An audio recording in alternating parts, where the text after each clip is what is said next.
Kisah Muslim, kisah penggugah jiwa. Inilah perjalanan hidup Imam Ahmad bin Hanbal rahimahullahu ta'ala. Imam madhab yang empat memiliki keistimewaan yang saling melengkapi antara satu dan yang lainnya. Imam Abu Hanifah rahimahullahu ta'ala, beliau pelopor dalam ilmu fikih dan beliau membangun dasar-dasar dalam mempelajari fikih. Imam Malik rahimahullahu ta'ala, beliau seorang guru besar hadis yang pertama kali menyusun hadis-hadis Nabi SAW dalam satu buku. Imam Syafi'i rahimahullahu ta'ala merupakan ulama cerdas yang telah meletakkan pondasi ilmu usulul fiqh, sebuah rumusan yang membangun fikih itu sendiri. Video ini akan mengenalkan kepada kita tokoh keempat dari imam-imam madhab tersebut. Dialah Al-Imam Ahmad bin Hanbal rahimahullahu ta'ala. Beliau adalah seorang ahli fikih sekaligus pakar hadis di zamannya. Perjuangan besarnya yang selalu dikenang sepanjang masa adalah perjuangan membela akidah yang benar. Sampai-sampai ada yang menyatakan Imam Ahmad rahimahullah telah menyelamatkan akidah umat Muhammad SAW untuk kedua kalinya. Pertama, Abu Bakar As-Siddiq radhiyallahu ta'ala anhu menyelamatkan akidah umat yang goncang ketika Rasulullah SAW wafat. Dan yang kedua, Imam Ahmad rahimahullahu ta'ala lantang menyuarakan akidah yang benar saat keyakinan sesat khalqul Quran telah merebak dan telah dipaksakan oleh penguasa. Nasab dan masa kecil Imam Ahmad rahimahullahu ta'ala. Beliau adalah Abu Abdullah Ahmad bin Muhammad bin Hanbal Asy-Syaibani rahimahullahu ta'ala.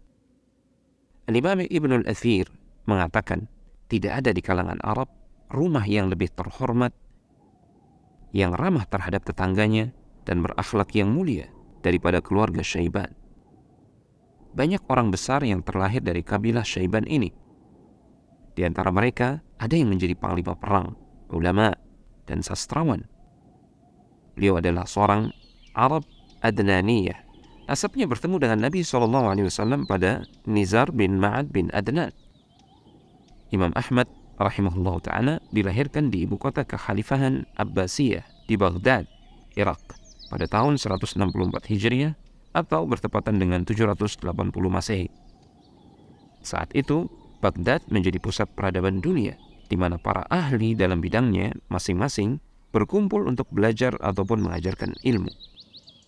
Dengan lingkungan keluarga yang memiliki tradisi menjadi orang besar lalu tinggal di lingkungan pusat peradaban dunia, tentu saja menjadikan Imam Ahmad memiliki lingkungan yang sangat kondusif dan kesempatan yang besar untuk menjadi seorang yang besar pula. Imam Ahmad rahimahullah berhasil menghafalkan Al-Quran secara sempurna di saat beliau berusia 10 tahun.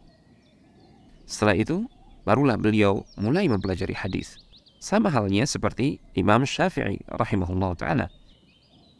Imam Ahmad pun berasal dari keluarga yang kurang mampu dan ayahnya wafat saat Ahmad masih belia. Di usia remajanya, Imam Ahmad bekerja sebagai tukang pos untuk membantu perekonomian keluarga. Hal itu ia lakukan sambil membagi waktunya mempelajari ilmu dari tokoh-tokoh ulama hadis di Baghdad. Perjalanan menuntut ilmu. Guru pertama Ahmad bin Hanbal muda adalah murid senior dari Imam Abu Hanifah, yakni Abu Yusuf Al-Qadhi rahimahullahu ta'ala. Ia belajar dasar-dasar ilmu fikih, kaidah-kaidah ijtihad, dan metodologi qiyas dari Abu Yusuf. Setelah memahami prinsip-prinsip madhab Hanafi, Imam Ahmad rahimahullah mempelajari hadis dari seorang ahli hadis Baghdad, yaitu Haytham bin Bishr rahimahullah ta'ala. Tidak cukup menimba ilmu dari ulama-ulama Baghdad, Imam Ahmad juga menempuh safar dalam mempelajari ilmu. Beliau juga pergi mengunjungi kota-kota ilmu lainnya seperti Makkah, Madinah, Suriah, dan Yaman. Dalam perjalanan tersebut, beliau bertemu dengan Imam Syafi'i rahimahullah ta'ala di Makkah. Lalu beliau memanfaatkan kesempatan berharga tersebut untuk menimba ilmu dari Imam Syafi'i selama 4 tahun. Imam Syafi'i mengajarkan pemuda Baghdad ini tidak hanya sekedar menghafal hadis dan ilmu fikih. Akan tetapi, beliau juga mengajarkan Ahmad bin Hanbal bagaimana memahami hal-hal yang lebih mendalam dari hadis dan fikih tersebut.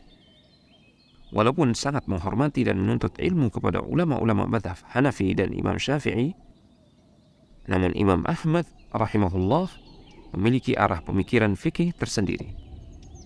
Ini menunjukkan bahwasanya beliau adalah seorang yang tidak fanatik dan beliau membuka diri menjadi seorang ulama.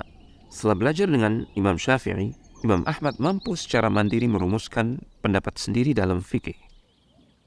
Imam Ahmad rahimahullah ta'ala menjadi ahli hadis sekaligus ahli fikih yang banyak dikunjungi oleh murid-murid dari berbagai penjuru negeri Islam, terutama setelah Imam Syafi'i rahimahullah ta'ala wafat di tahun 820 Masehi.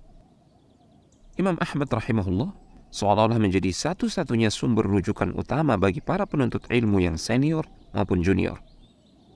Dengan ketenarannya, Imam Ahmad rahimahullah tetap hidup sederhana dan menolak untuk masuk dalam kehidupan yang mewah. Beliau tetap rendah hati, menghindari hadiah-hadiah, terutama dari para tokoh politik. Beliau khawatir dengan menerima hadiah-hadiah tersebut bisa menghalanginya untuk bebas dalam berpendapat dan berdakwah. Abu Daud rahimahullah ta'ala mengatakan, majelis Imam Ahmad adalah majelis akhirat. Tidak pernah sedikit pun disebutkan perkara dunia di dalamnya. Dan aku sama sekali tidak pernah melihat Ahmad bin Hanbal rahimahullah ta'ala menyebut perkara dunia. Masa-masa penuh cobaan. Pada tahun 813 sampai dengan 833 Masehi, dunia Islam dipimpin oleh Khalifah Al-Ma'mun, seorang khalifah yang terpengaruh pemikiran Mu'tazilah. Filsafat Mu'tazilah memperjuangkan peran rasionalisme dalam semua aspek kehidupan, termasuk teologi, yaitu akidah. Dengan demikian, umat Islam tidak boleh hanya mengandalkan Al-Quran dan As-Sunnah untuk memahami Allah Tabaraka wa Ta'ala. Mereka diharuskan mengandalkan cara filosofis yang pertama kali dikembangkan oleh orang Yunani kuno. Di antara pokok keyakinan Mu'tazilah ini adalah mereka meyakini bahwasanya Al-Quran merupakan sebuah buku yang dibuat. Artinya Al-Quran itu adalah makhluk, bukan kalamullah, ucapan Allah. Al-Ma'mun percaya pada garis utama pemikiran Mu'tazilah ini, dan ia berusaha memaksakan keyakinan baru dan berbahaya tersebut kepada semua orang di kerajaannya, termasuk kepada para ulama. Banyak ulama berpura-pura untuk menerima ide-ide Mu'tazilah demi menghindari penganiayaan. Berbeda halnya dengan Imam Ahmad rahimahullah. Beliau dengan tegas menolak untuk berkompromi dengan keyakinan sesat tersebut. Al-Ma'mun melembagakan sebuah inkuisisi, yaitu lembaga penyiksaan, dikenal sebagai mihnah. Setiap ulama yang menolak untuk menerima ide-ide Mu'tazilah dianiaya dan dihukum dengan keras. Imam Ahmad rahimahullah sebagai ulama paling terkenal di Baghdad dibawa ke hadapan Al-Ma'mun dan diperintahkan untuk meninggalkan keyakinan Islam fundamentalnya tentang teologi atau akidah. Ketika beliau menolak, beliau disiksa dan dipenjarakan. Penyiksaan yang dilakukan pihak penguasa saat itu sangatlah parah. Orang-orang yang menyaksikan penyiksaan tersebut berkomentar, bahkan gajah pun tidak akan bisa bertahan jika disiksa sebagaimana Imam Ahmad rahimahullah disiksa. Diriwayatkan karena keras siksaannya beberapa kali beliau pingsan. Meskipun demikian, Imam Ahmad rahimahullah tetap memegang teguh keyakinannya, memperjuangkan akidah yang benar. Yang demikian benar-benar menginspirasi umat Islam lainnya di seluruh wilayah Daulah Abbasiyah. Apa yang dilakukan Imam Ahmad rahimahullah menunjukkan bahwasanya umat Islam tidak akan mengorbankan akidah mereka demi menyenangkan otoritas politik yang berkuasa. Pada akhirnya, Imam Ahmad rahimahullah hidup lebih lama daripada Al-Ma'mun dan Khalifah Al-Mutawakkil. Dan pada akhirnya, Khalifah Al-Mutawakkil mengakhiri mihnah pada tahun 847 Masehi. Imam Ahmad rahimahullah ta'ala dibebaskan. Beliau pun kembali diperkenankan mengajar dan berceramah di kota Baghdad. Saat itulah kitab Musnad Ahmad bin Hanbal yang terkenal itu ditulis. Wafatnya Imam Ahmad rahimahullah. Imam Ahmad wafat di Baghdad pada tahun 855 Masehi. Banan bin Ahmad Al-Qasbani yang menghadiri pemakaman Imam Ahmad rahimahullah menceritakan, jumlah laki-laki yang mengantarkan jenazah Imam Ahmad rahimahullah adalah 800.000 orang dan ada 60.000 orang wanita. Warisan Imam Ahmad rahimahullah tidak hanya terbatas pada permasalahan fikih yang beliau hasilkan, atau hanya sejumlah hadis yang telah beliau kumpulkan dan beliau susun.